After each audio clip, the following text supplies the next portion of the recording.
The sensor array aboard the Galactic Council station Harmony's Edge had been monitoring deep space for 3 centuries without detecting anything more threatening than rogue asteroids and the occasional pirate vessel. Commander Zealoth of the Eltarian fleet stretched his forearms and clicked his mandibles in frustration as he reviewed the morning reports. The same mundane patrol schedules, the same trade route monitoring, the same peaceful tedium that had defined this sector since the Great Peace Accord. Then, everything changed. "Commander!" Officer Vex's voice cracked through the calm, his usual calm demeanor shattered. "Unknown contact detected at Grid 77 Alpha. Mass signature unlike anything in our databases." Zealoth's primary eyes swiveled toward the main display while his secondary eyes remained fixed on his tactical readout. The sensor data made no sense. The contact appeared to be a single vessel, but its mass readings suggested something the size of a small moon. More puzzling still, it had simply appeared on their sensors without any indication of faster-than-light travel discharge or dimensional fold signatures. "Vex, run a full diagnostic on the sensor array. This has to be a malfunction." "Already completed, sir. All systems are functioning within normal parameters. The contact is real." The bridge of Harmony's Edge fell silent except for the gentle hum of life support systems. Zealoth had served in the Galactic Council fleet for 47 standard years, through the Nexus Wars and the Void Rebellion. He had seen dreadnought-class vessels that could level continents and planet crackers that could split worlds in half. But nothing in his experience had prepared him for readings like these. "Sir," Communications Officer Thyra's voice trembled slightly, "the contact is transmitting." On speakers. The bridge filled with a sound that sent chills through every crew member present. It wasn't the harmonic tones of Altarian communication, or the mathematical pulses of the crystalline collective, or even the biorhythmic patterns of the hive minds. It was something else entirely. Something organic yet structured, emotional yet precise. "This is Captain Sarah Chen of the UES Retribution, requesting immediate communication with the highest-ranking council authority in this sector. We come seeking answers, and we will have them." The universal translator struggled with the alien language, producing words that felt strange on every tongue and vocal apparatus present. But the meaning was clear, and more terrifying than the massive sensor signature. This was a species none of them had encountered before. Zealoth composed himself, drawing on decades of diplomatic training. First contact protocols were clear, even if the circumstances were unprecedented. "Unknown vessel, this is Commander Zealoth of the Galactic Council Station Harmony's Edge. I am the ranking authority in this sector. Welcome to Council Space. May I inquire about your species and your point of origin?" The response came immediately, and the voice that emerged from the speakers carried a weight that seemed to press down on everyone present. "We are human. We come from Earth, though that world no longer exists. We've been traveling for a very long time, Commander Zealoth, and we've learned much about the galaxy during our journey. More than you might expect." Zealoth's mandibles clicked nervously. No species called human appeared in any council records, and Earth wasn't listed in any star charts. But the implications of the phrase "no longer exists" sent warning signals through every diplomatic instinct he possessed. "Captain Chen, with respect, we have no record of your species in our databases. Perhaps you could enlighten us about your civilization's history and your intentions in council space?" A long pause followed, and Zealoth could hear what sounded like muted conversations in the background of the transmission. When Captain Chen's voice returned, it carried a note of something that the universal translator identified as bitter amusement. "Our history is written in the ashes of our homeworld, Commander. As for our intentions, we're looking for the species responsible for that particular chapter of our story. Perhaps you could help us with that." The bridge crew exchanged worried glances. Officer Vex's tentacles had turned the pale blue that indicated extreme anxiety, and even the normally stoic Thyra was showing signs of distress. "Captain Chen, I'm afraid I don't understand. Are you suggesting that a council species was involved in the destruction of your homeworld? I can assure you that the Galactic Council has strict policies against planetary destruction, and any such action would be thoroughly documented." Another pause, longer this time. When the human captain spoke again, her voice had taken on a quality that made the station's hull seem to vibrate in sympathy. "Thoroughly documented." "Yes, I imagine it would be. Tell me, Commander, do your records mention a small blue-green world in the Sol system? Third planet from a G-type star? Inhabited by a species that had just achieved faster-than-light travel capability?" Zelitha's blood ran cold. He did remember such a world, though it had been decades since he'd thought about it. It had been listed as a remediated system in the Council archives, a euphemism that covered a multitude of necessary actions taken to preserve galactic stability. "I would need to access historical records to verify such specific information, Captain Chen.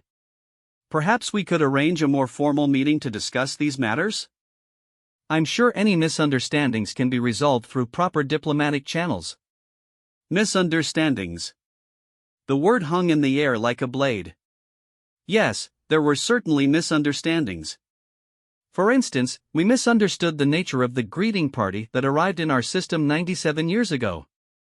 We misunderstood the peaceful intentions of the fleet that began bombarding our cities without warning. We misunderstood the mercy that was shown to our evacuation ships. The Bridge of Harmony's edge had become a tomb. Zelitha's worst fears were crystallizing into reality.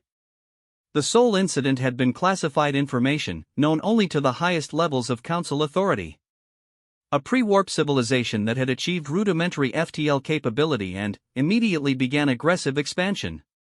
The Council's intervention had been swift and decisive, following all established protocols for containment of emerging threats. But, clearly, some humans had survived. "Captain Chen, I think there may be some confusion about the events you're describing. The Council's actions in the Sol system were taken in accordance with established protocols for dealing with emerging civilizations that posed a potential threat to galactic stability. I'm sure if we examine the historical record together, we can clarify the situation." "Oh, we've already examined the historical record, Commander. Very thoroughly. We found the Council's combat logs floating in the debris field that used to be Luna Base. We recovered data cores from the dreadnought that your forces left behind when they retreated from Jupiter Station. We've had 97 years to study your protocols, your tactics, and your justifications." Zelitha's hands began to shake as he processed the implications.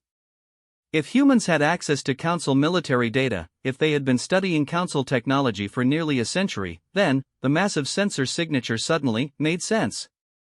This wasn't just a ship. This was a weapon system built by survivors who had spent a lifetime learning how to kill the people who had murdered their world. "Captain Chen, surely we can find a peaceful resolution to this situation. The past cannot be changed, but perhaps reparations could be discussed. The Council has protocols for addressing historical grievances." Protocols. The human captain's voice had grown quiet, and somehow that was more terrifying than if she had screamed. "Yes, you do love your protocols. Tell me, was it protocol to target civilian evacuation ships? Was it protocol to bomb refugee camps? Was it protocol to hunt down the survivors who made it to the outer planets?" Zelith closed his eyes and felt the weight of history pressing down on him. He had been a junior officer during the Sol campaign, but he remembered the orders. Total sterilization. No survivors. The emerging human civilization had been deemed too aggressive, too unpredictable to be allowed to spread beyond their home system. Apparently, those orders had not been carried out as thoroughly as the Council believed. "Captain, I was not involved in the decision-making process during those events. I'm willing to help you bring this matter to the attention of the current Council leadership. Justice can still be served through proper channels." Justice. Captain Chen's laugh was like ice-breaking in a winter storm. "We've spent 97 years considering the nature of justice, Commander.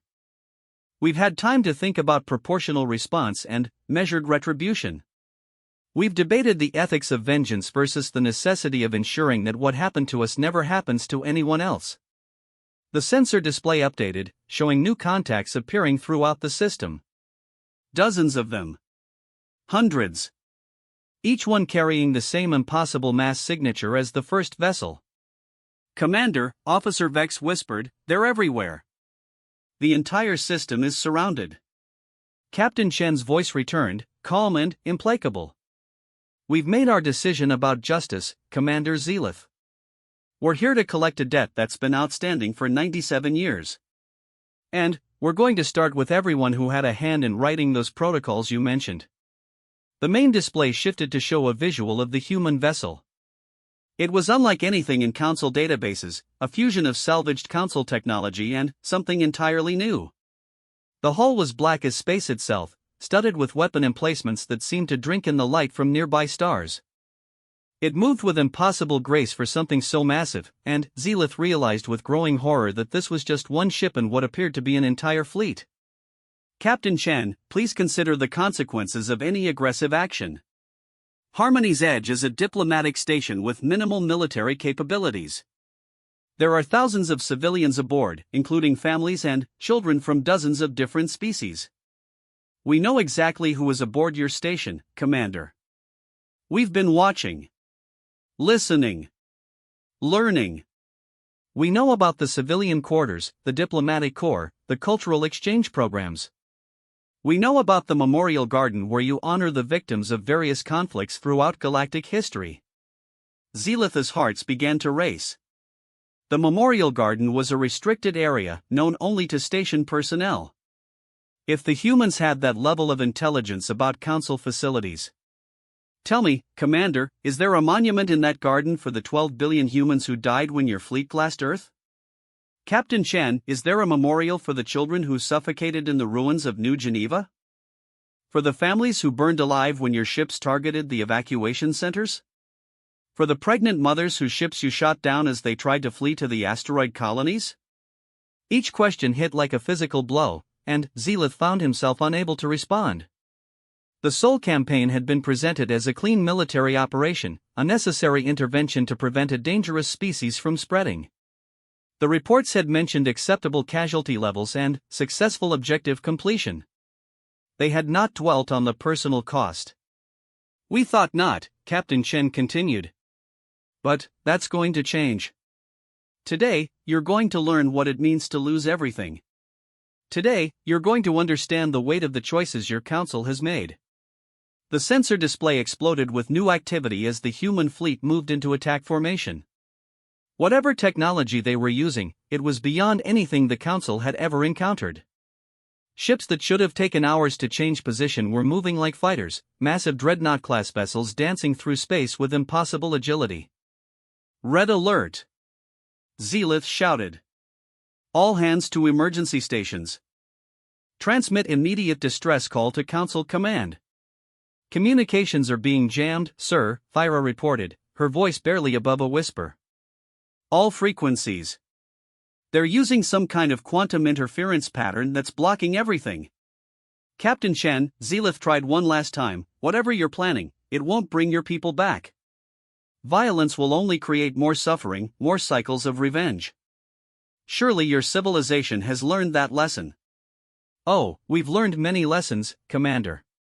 We learned that mercy is a luxury the universe doesn't offer to the weak. We learned that peaceful contact is a lie told by those who hold the guns. We learned that the only way to ensure survival is to make the cost of aggression too high for anyone to contemplate." The first human weapons fired, and Zelith watched in amazement as they tore through Harmony's Edge as shields like they didn't exist. But, instead of destroying the station, the beams seemed designed to disable specific systems. Life support remained intact. Artificial gravity continued to function. But weapons, communications, and engines went dead in precisely targeted strikes.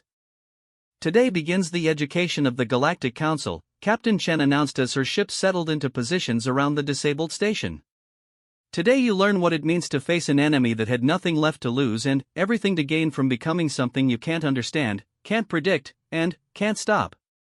As the human fleet completed its deployment, Zelith realized that this was not just a military operation. It was a carefully planned demonstration, the opening move in a campaign that had been decades in the making. And, somewhere in the cold depths of space, more human fleets were probably moving toward other Council installations, each one carrying the accumulated rage of a dead world and the technological innovations born from desperate survival. The age of Council supremacy was ending, and humanity had come to collect the bill. The council chamber on Zirian Prime had not seen such chaos in 300 years.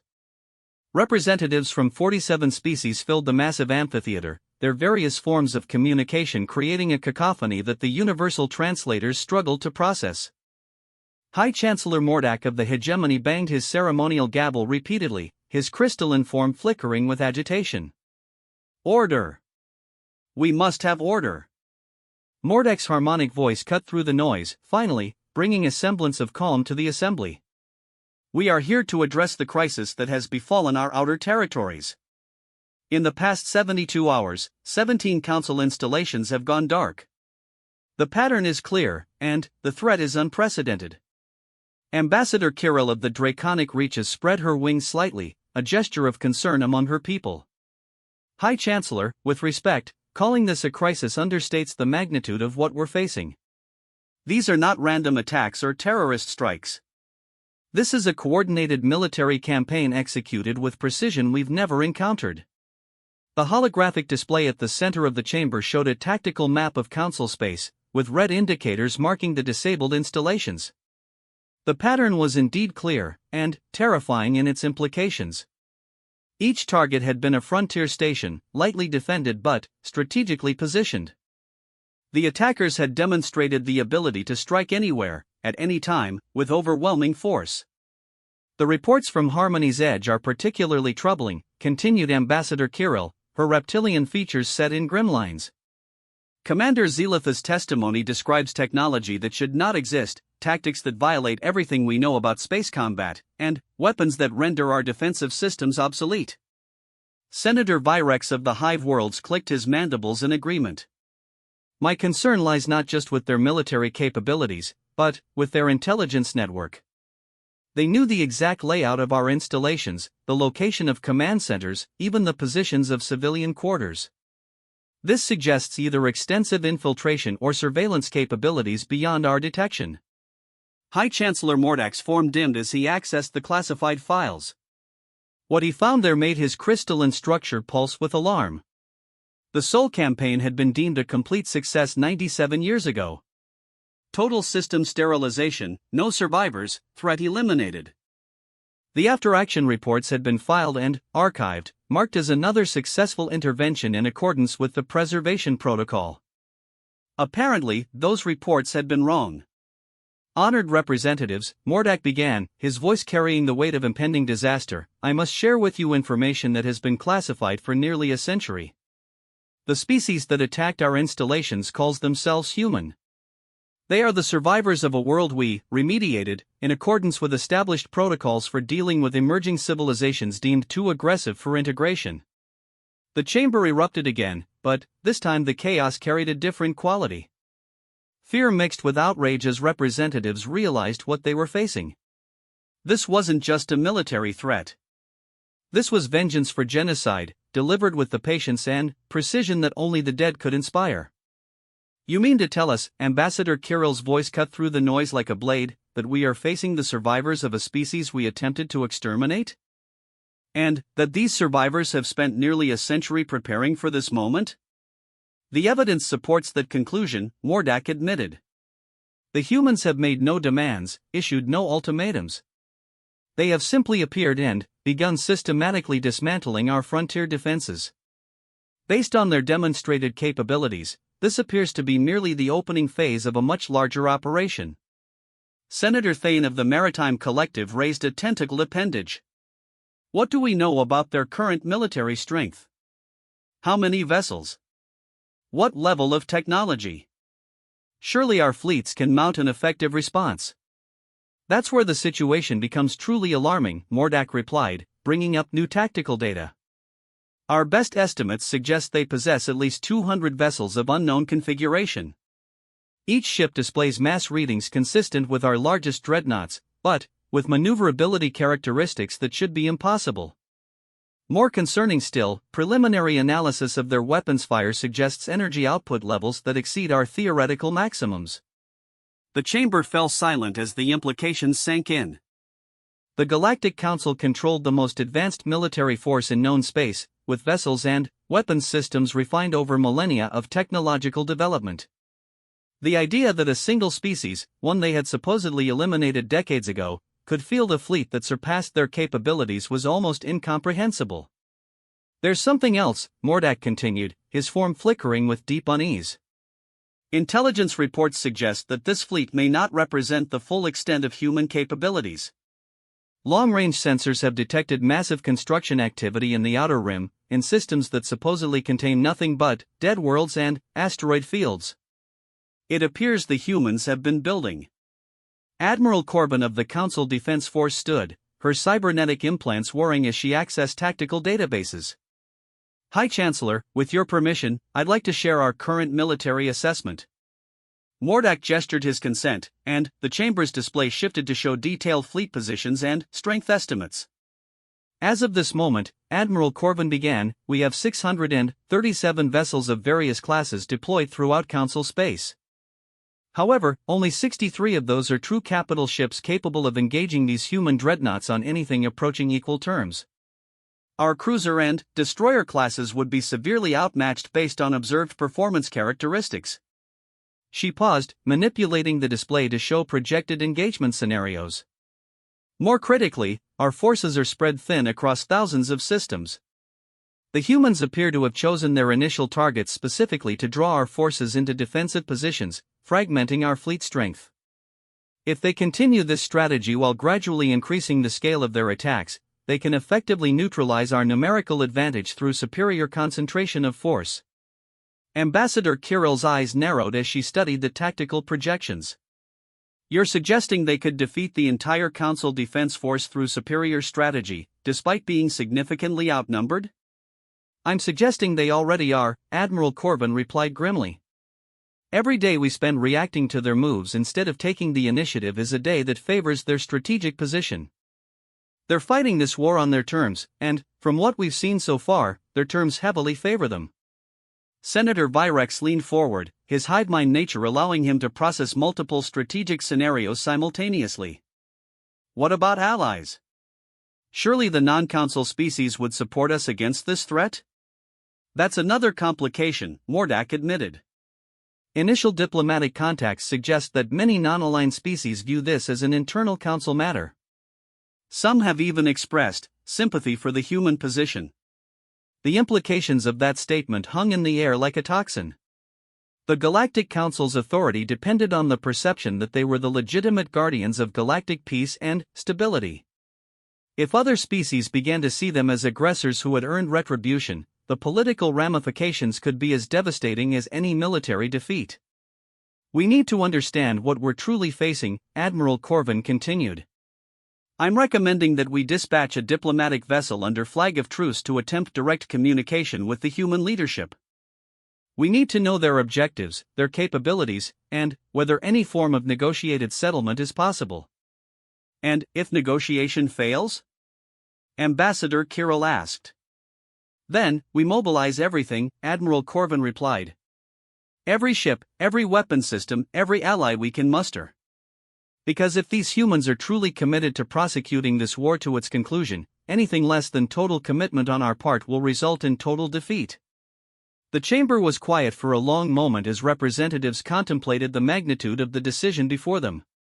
Many of the species present had never known true war, having lived their entire civilizations under the peace and protection of council authority. The prospect of facing an enemy that had nothing to lose and everything to avenge was beyond their experience. There's one more thing, Mordak said quietly. Commander Zelitha's report included analysis of human communications intercepts. Their language patterns suggest a level of cultural unity that we've never encountered. Despite being scattered survivors of a destroyed world, they appear to have maintained not just technological development, but social cohesion across nearly a century of exile. What does that mean in practical terms? Senator Thane inquired. It means we're not fighting a collection of individual vessels or even a traditional fleet, Mordak explained. We're fighting an entire civilization that has been specifically engineered for this moment. Every ship, every weapon, every tactical decision has been designed with a single purpose, to exact complete and total revenge for the destruction of their homeworld. A holographic display updated again, showing new intelligence reports filtering in from across Council space. More installations had gone dark. More fleets were reporting contact with unidentified vessels. The human offensive was accelerating, and, with each passing hour, their true capabilities became more apparent. "They're not just attacking our installations," Admiral Corvin observed, studying the latest reports. "They're systematically dismantling our intelligence networks, disrupting our supply lines, and isolating our fleet elements. This isn't random aggression. This is military genius applied with surgical precision." "How long do we have?" Ambassador Kirill asked. Admiral Corvin's cybernetic implants cycle through probability calculations at superhuman speed. "Based on current escalation patterns and observed capabilities, I estimate we have perhaps 2 weeks before they're ready to move against primary council worlds. Maybe less if they have additional forces we haven't detected yet." "Then, we have a choice to make," Mordak announced. "We can attempt to negotiate with beings who have every reason to hate us, or we can marshal our forces for a war against an enemy we clearly don't understand. Either way, the galaxy as we know it is about to change forever." As if summoned by his words, the chamber's communication system activated. The voice that emerged was clear, human, and carried with it the cold certainty of absolute resolve. "High Chancellor Mordak, this is Admiral Saracen of the Human Liberation Fleet. We know you're in session. We know what you're discussing. And we want you to know that your time for deliberation is ending. In 72 hours, we will arrive at Zirian Prime. We suggest you use that time wisely." The transmission ended, leaving the council chamber in stunned silence. Somehow, impossibly, the humans had penetrated the most secure communication system in the galaxy and delivered their ultimatum directly to the heart of council power. 72 hours, Mordak repeated quietly. "Then, may the cosmos help us all." The space around Zirian Prime had never hosted such a massive fleet. Every available council warship from across 3 sectors had converged on the capital world, their combined firepower representing the accumulated military might of 47 civilizations. Admiral Corvin stood on the bridge of the flagship Eternal Justice, watching the tactical display with grim satisfaction.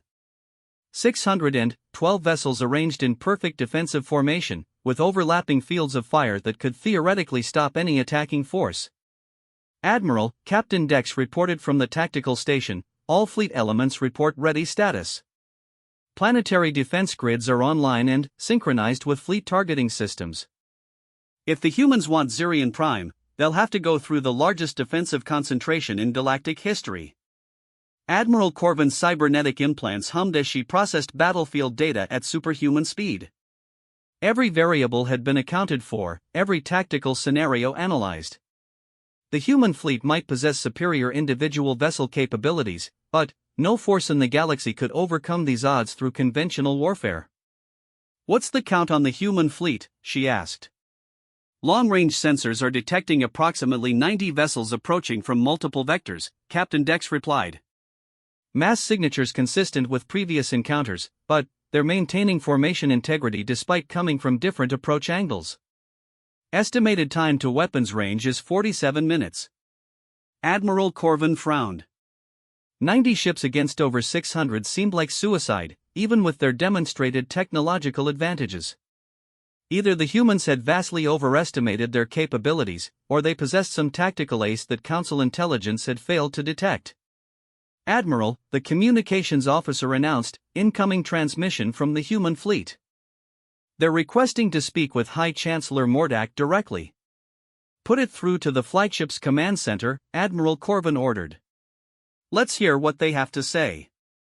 The holographic display shimmered and resolved into the image of a human female wearing what appeared to be a military uniform of unknown design. Her hair was silver with age, but her eyes held the sharp intelligence of someone who had spent decades planning this moment. Behind her, the bridge of her vessel was visible, showing technology that seemed to blend council systems with innovations that defied easy categorization. "High Chancellor Mordak," Admiral Chen began, her voice carrying clearly across the communication link, "I am Admiral Saracen of the Human Liberation Fleet. I believe you've been expecting us." High Chancellor Mordak's crystalline form materialized next to Admiral Corvin, his structure pulsing with controlled emotion. Admiral Chen, I must admit I'm surprised by the size of your fleet. 90 vessels against our combined forces seems optimistic. Does it? Admiral Chen smiled, and the expression was somehow more unsettling than any threat could have been. Tell me, High Chancellor, how many ships did you think you killed at Earth? Mordak accessed his memory files, calling up data from the Sol campaign. The final reports indicated complete elimination of human space assets. Approximately 47 vessels of various classes, ranging from primitive escorts to their largest dreadnoughts. 47, Admiral Chen nodded. An interesting number. Would you like to know how many ships we actually had when your fleets arrived? Admiral Chen, whatever point you're trying to make, 312, Admiral Chen interrupted. We had 312 ships of various classes when your surprise attack began. Which means that 265 human vessels escaped your complete sterilization of our space forces. The implications hit Admiral Corvin like a physical blow. If that many ships had escaped, if they had spent 97 years building, improving, preparing. You see the problem with your tactical calculations, don't you? Admiral Chen continued. You're not facing 90 ships. You're facing 97 years of focused development by a civilization that had only one goal: becoming capable of destroying everyone responsible for murdering our world. The tactical display updated as Council sensors detected new contacts emerging from what had appeared to be empty space. Dozens of new signatures, then hundreds, materializing as if they had been hiding in the quantum foam itself. Each new contact carried the same impossible mass readings as the original human vessels. Stealth technology, Admiral Corvin breathed. They've been here all along. We learn much from studying the wreckage of your ships, Admiral Chen acknowledged. Quantum phase manipulation, dimensional folding, temporal displacement fields. Your technology became the foundation for ours, but we had the advantage of motivation. We had something you never possessed, the absolute certainty that failure meant extinction. The final count stabilized at 837 human vessels, completely surrounding the Council fleet and Zirian Prime itself. Each ship began to emit a harmonic frequency that resonated through the hulls of every Council vessel, a sound like the universe itself mourning the dead. My God, Captain Dex whispered, they outnumber us. Admiral Chen, High Chancellor Mordak's voice carried a note of desperate diplomacy. Surely we can find a peaceful resolution to this crisis. The past cannot be changed, but we can work together to build a better future. The Galactic Council is prepared to offer reparations, territorial concessions, even full membership with voting rights. Stop. Admiral Chen's voice cut through Mordak's offer like a blade through flesh. Do you think this is about territory? Do you think this is about political representation? Do you really believe that anything you could offer would balance the scales for 12 billion murdered souls? The human fleet began to move, not in attack formation but in a complex pattern that seemed designed to demonstrate their complete control of the battlefield. Ships that should have required hours to change position danced through space with impossible grace, weaving between Council vessels while maintaining perfect formation integrity. What do you want? Admiral Corvin demanded, abandoning diplomatic niceties. If not negotiation, if not surrender, then what is the point of this demonstration? We want you to understand, Admiral Chen replied simply. For 97 years, we've lived with the knowledge of what you did to us. We've carried the weight of our dead, the memory of our burning world, the screams of our children as your ships hunted down the evacuation transports. The harmonics emanating from the human ships began to change, shifting into frequencies that seemed to resonate with something deeper than sound. Council crew members throughout the fleet reported feeling strange sensations, emotions that weren't their own, memories that belonged to someone else. What are you doing to us? Admiral Corvin gasped, as images flashed through her mind. A blue-green world under attack. Cities burning under orbital bombardment. Families torn apart as desperate refugees fled toward ships that would never reach safety. We're sharing, Admiral Chen explained calmly. We've learned to weaponize memory itself, to transmit experience across species barriers. Every member of your fleet is now feeling what our people felt as your ancestors murdered them. Every Council citizen on Zirian Prime is experiencing the terror of orbital bombardment, the despair of watching their world die. The effect was spreading beyond the military forces. On the planet below, billions of Council citizens were suddenly experiencing the memories of human survivors. They felt the heat of plasma bombardment on their skin, the suffocation of failing life support systems, the hopelessness of watching rescue ships explode under Council weapons fire. "This is psychological warfare," Admiral Corvin protested, even as tears streamed down her face from memories that weren't her own. "This violates every principle of civilized conflict." "Civilized conflict," Admiral Chen repeated. "Is that what you called it when you targeted our hospitals? When you hunted down our children? When you blast our cities from orbit without even offering surrender terms?" The memory bombardment continued, and, with it came something unexpected. Understanding.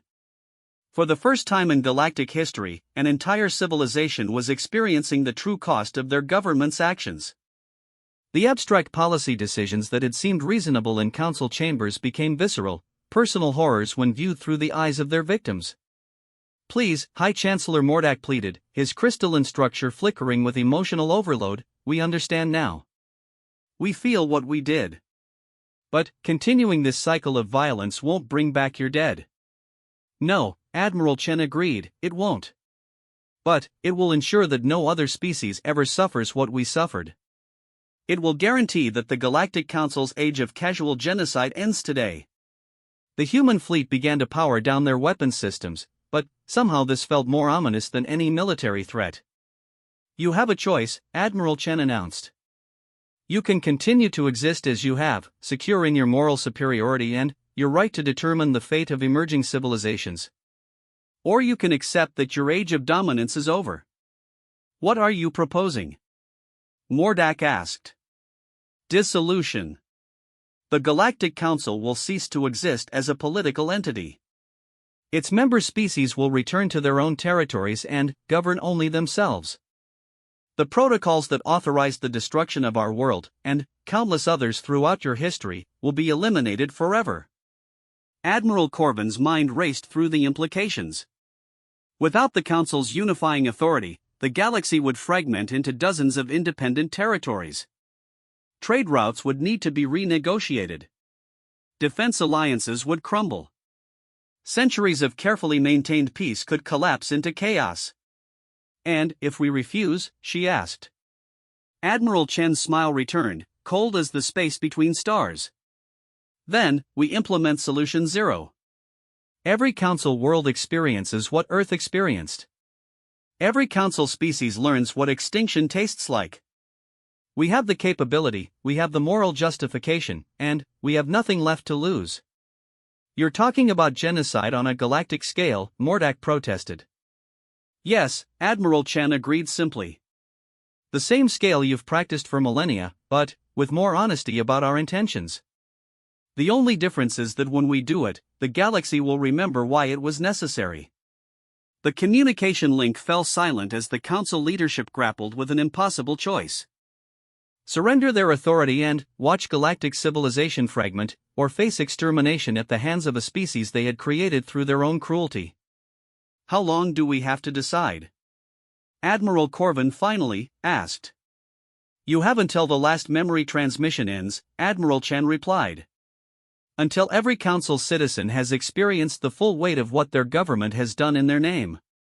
Then, you choose." As if responding to her words, the memory transmissions intensified. Across Zirian Prime and throughout the Council fleet, beings who had never known war experienced the reality of genocide. They felt what it meant to watch their civilization die, to see their children murdered, to face extinction at the hands of those who claimed moral authority. And, in that sharing of pain, something fundamental began to change. The comfortable assumptions that had justified centuries of Council policy crumbled under the weight of lived experience. The abstract concept of necessary intervention became the visceral reality of burned flesh and dying screams. Admiral Chen watched the tactical display as the Council fleet began to power down their weapons. Not in surrender, but in horror. Across 1,000 ships, crew members who had moments before been prepared for battle now sat weeping at their stations, overwhelmed by the memories of those they had never known they had wronged. "The choice is made," Admiral Chen announced quietly. "Humanity has spoken, and the galaxy has heard. In the depths of space, the human liberation fleet began to disperse, their mission complete. They had not come to conquer or to rule, but to end forever the age of casual cruelty that had claimed their world. Behind them, they left a galaxy transformed, forced to confront the true cost of the power they had wielded without thought or conscience. The Galactic Council would not survive the day, but, from its ashes, perhaps something better could emerge. Something that remembered the price of forgetting that every species, no matter how primitive or different, deserved the chance to reach for the stars.